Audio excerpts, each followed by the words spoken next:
Bienvenidos y bienvenidas a la sesión sobre mitosis como tercer tema dentro de nuestra unidad 3, que aborda la genética y el ciclo celular. Veamos cómo vamos a articular los contenidos.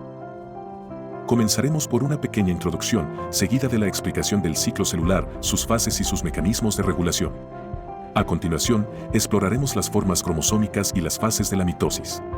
Y cerraremos con alteraciones cromosómicas que dan lugar a síndromes interesantes. Vamos allá. Comencemos con el ciclo celular. Este está compuesto por dos fases, la interfase y la mitosis. La interfase está a su vez conformada por varias subfases, la fase S, la fase G1, la fase G2 y la fase G0. Entendamos a qué corresponde cada una. La fase S es la fase de la interfase más visible. Ocurre entre las fases G1 y G2. En ella se produce la síntesis del ADN, indispensable para que las células puedan entrar en división y que le proporciona el nombre a la fase. Es decir, se llama fase S por corresponder a la síntesis del ADN. La fase G1, por gap o transición 1, inicia al final de la mitosis, conocida también como fase M, y termina cuando comienza la fase S. Es la más larga de todas las fases de la interfase. Su función es la del crecimiento celular, en la que cada célula se especializará de acuerdo al tejido al que pertenezca. El ARN y las proteínas que produzca marcarán su metabolismo. La fase G2 comienza en cuanto termina la fase S. Y se extiende hasta el inicio de la mitosis. Es la más corta. Se caracteriza por una nueva síntesis de ARN y proteínas de cara a preparar a la célula para una nueva división mitótica. Nuevamente, el ARN y las proteínas que produzca determinarán su metabolismo específico de acuerdo al tejido al que pertenezca. Tras la mitosis, la célula puede tener dos destinos. El primero es entrar en la fase G1 para prepararse para una nueva división celular, como ocurre en el caso de las células madre. El otro destino posible es entrar en fase G0, que corresponde a una fase de reposo o fase quiescente, como es el caso de las neuronas. Algunas células pueden permanecer en fase G0 de forma prolongada, pero mantienen la capacidad de regresar al ciclo celular si son estimuladas. Las células hepáticas, por ejemplo, pueden entrar en fase G0, en la que permanecen como células funcionales con una dotación de ADN doble o triple. Pero pueden volver a entrar en G1 si el tejido lo requiere, por ejemplo, por una lesión o un daño significativo.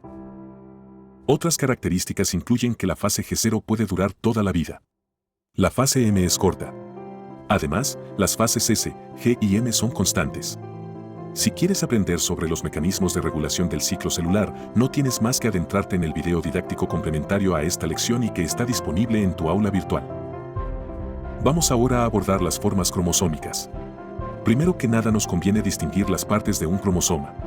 Un cromosoma está conformado por dos cromátidas hermanas que se caracterizan por tener una misma longitud y un mismo patrón de bandas e interbandas. Las cromátidas están unidas entre sí a través de su centrómero, considerado como la constricción primaria. La porción terminal de cada cromátida se conoce como telómero. En ocasiones, están presentes también constricciones secundarias que dan lugar a la presencia de satélites. Esta es otra representación de un cromosoma. En esta ocasión, se visualizan también los cinetocoros de cada una de las cromátides hermanas, que son los responsables de su migración hacia polos opuestos de la célula al momento de la formación del huso mitótico.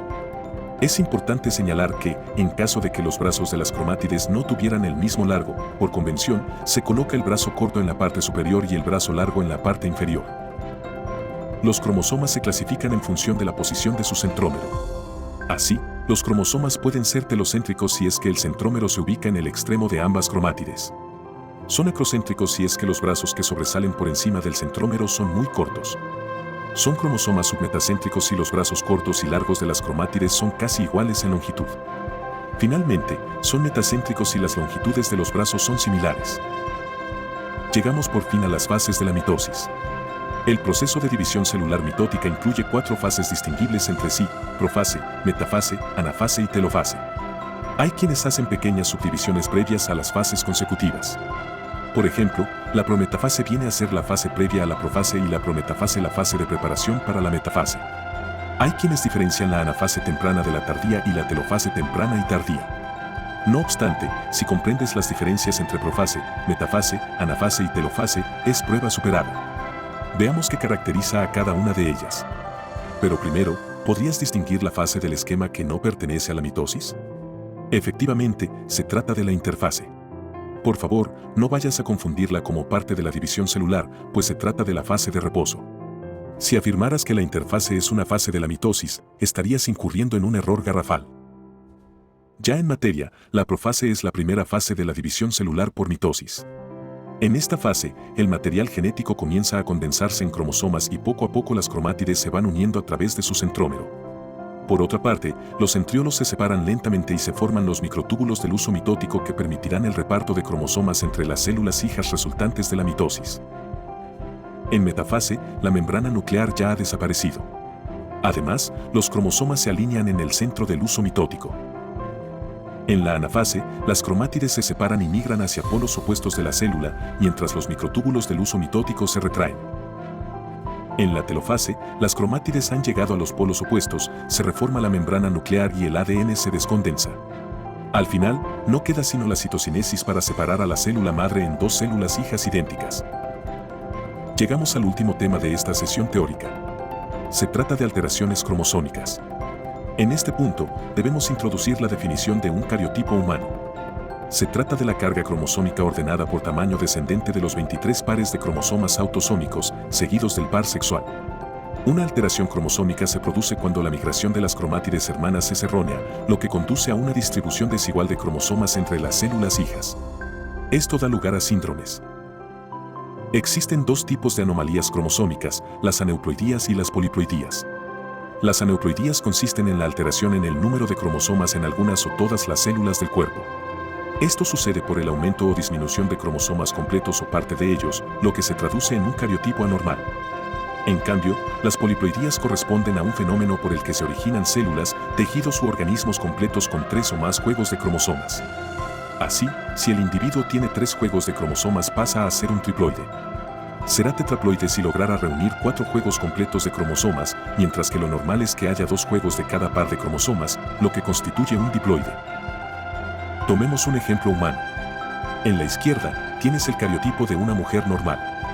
Es mujer porque en el par sexual tiene 2 cromosomas X y no tiene ningún cromosoma Y. En la derecha, está el cariotipo normal de un hombre, pues presenta un cromosoma X y un cromosoma Y en el par sexual. Ambos tienen 23 pares de cromosomas, lo que da un total de 46 cromosomas. Por ello, la fórmula cromosómica de la chica es 46XX, pues la coma separa los autosomas del par sexual. El chico, en cambio, tiene por fórmula cromosómica 46XY. Veamos cómo resultan las fórmulas cromosómicas en diversas aneuploidías. La aneuploidía más conocida es el síndrome de Down, conocida también como trisomía 21. Efectivamente, se trata de la adición de un cromosoma al par 21, asociada con características y desafíos específicos. El cariotipo presentado corresponde a un chico. Su fórmula cromosómica es 47XY más 21, pues se le ha añadido un cromosoma a los 46 normales, es un chico y tiene un cromosoma adicional en el par 21. El síndrome de Patau corresponde a una trisomía en el par 13. Los defectos orgánicos asociados a esta aneuploidía son severos. Muchos no sobreviven ni pocos días. Los que logran sobrevivir tienen complicaciones serias. La severidad depende de si la aneuploidía está en todas las células o no. Pueden presentarse triploidías en mosaico. Un mosaico cromosómico es un individuo que tiene la anomalía en ciertos tejidos y en otros no. Entonces, la afectación dependerá de los tejidos que hayan sido afectados por la triploidía. En el caso del ejemplo presentado, la fórmula cromosómica del cariotipo es 47XY más 13. El síndrome de Edwards es la trisomía del par 18 y está asociado a defectos congénitos complejos y bajo peso. Los individuos que lo padecen presentan varios rasgos inusuales como cabeza, mandíbula y boca pequeñas, puños apretados con dedos superpuestos y largos y defectos en el corazón, los pulmones, los riñones, los intestinos y el estómago. La fórmula cromosómica del ejemplo presentado es 47XY más 18. El síndrome de Turner es, en cambio, una monosomía del par sexual. Es decir, al individuo le hace falta un cromosoma sexual. Las mujeres que presentan este síndrome padecen de hipotiroidismo, orejas de implantación baja, mandíbula pequeña, cuello corto y ancho, tórax ancho, problemas cardíacos, infertilidad, abundantes lunares, problemas del sistema linfático y manos y pies hinchados. Sin embargo, su esperanza de vida no se ve amenazada. Es más, hay varias actrices de Hollywood y otras famosas con este síndrome. No tienes más que buscarlas en Google. La fórmula cromosómica del ejemplo presentado es 45X, pues tiene un cromosoma de menos, que resulta ser precisamente uno sexual. El último de los síndromes que vamos a revisar es el síndrome de Klinefelter. Se trata de la trisomía del par sexual, XXYY. Este se vincula con características masculinas afectadas. Los hombres que lo padecen tienen menor cantidad de vello corporal, desarrollan senos y su cintura y caderas son más similares a las de las mujeres. Por el contrario, su pene y testículos son pequeños. La fórmula cromosómica del ejemplo presentado es 47XXYY. Hemos llegado al final de la sesión. Repasamos la genética básica del ciclo celular, la mitosis, sus fases y anomalías cromosómicas. Espero que te haya resultado ilustrativo el video y no dudes en hacer las preguntas que hagan falta durante la siguiente sesión de clase. Recuerda revisar el material didáctico audiovisual complementario en tu aula virtual. Y, sobre todo, ejercítate en la identificación de las fases de la mitosis de cara a la evaluación formativa correspondiente y por si te saliera sorteada alguna pregunta relacionada a esta sesión en el examen integral. Suerte y hasta una próxima.